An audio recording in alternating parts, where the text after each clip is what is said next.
choisis la vie.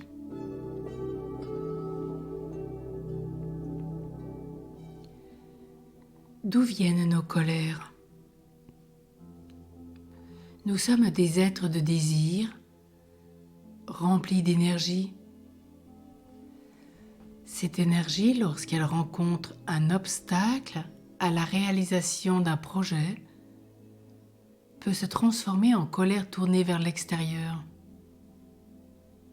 Si l'obstacle est extérieur, ou contre moi si l'obstacle est intérieur.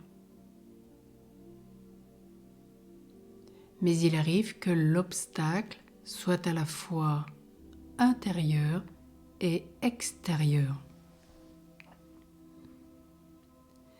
Si l'obstacle est extérieur, je serai par exemple en colère contre toi si tu n'as pas tenu ta promesse. Je peux exploser et dire des mots pleins de brutalité que je regretterai ensuite.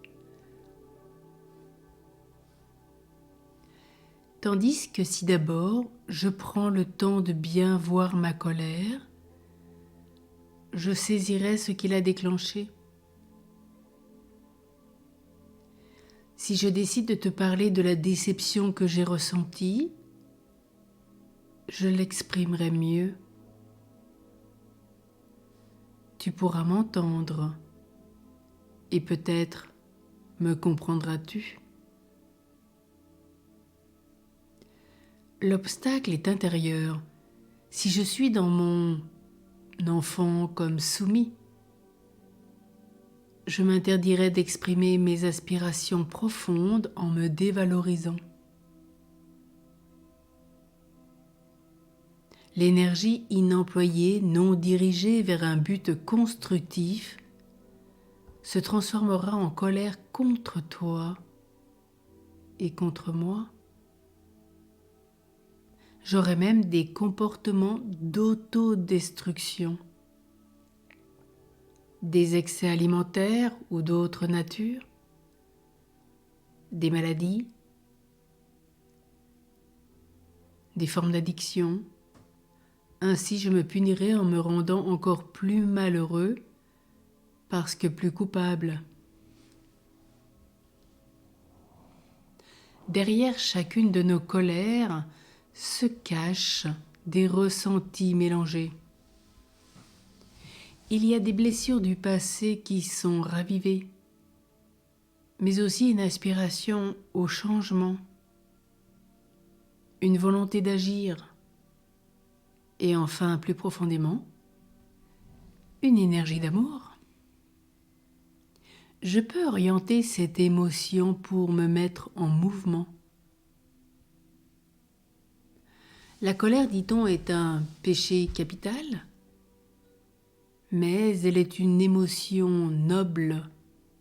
La colère est par exemple péché capital quand j'exprime des paroles d'une violence ou je mets en œuvre certains actes graves, physiques contre quelqu'un.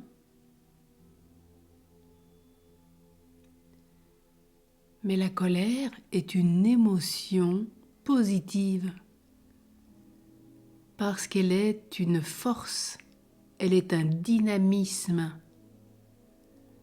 Bien des personnes sont en colère parce qu'elles ont une volonté d'agir, des aspirations au changement, une énergie d'amour. Elles désirent que le monde change, qu'autour d'elles, tout change. C'est vraiment un moteur. Regardons les grands colériques. Moïse, Élie, ce grand prophète, Jésus au temple quand il chasse les vendeurs du temple à coups de fouet.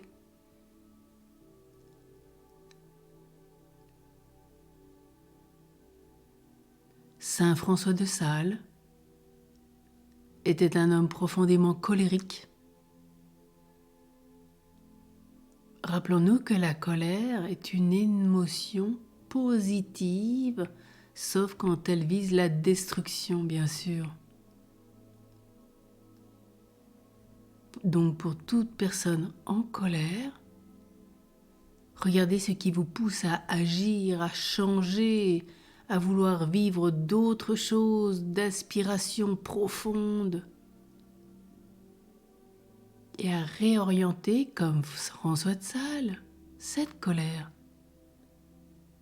Lui qui est devenu docteur de l'amour. Regardons le prophète Élie qui a tué les 450 prophètes de Baal et qui a fini à l'Horeb dans une grotte, dans un cœur à cœur.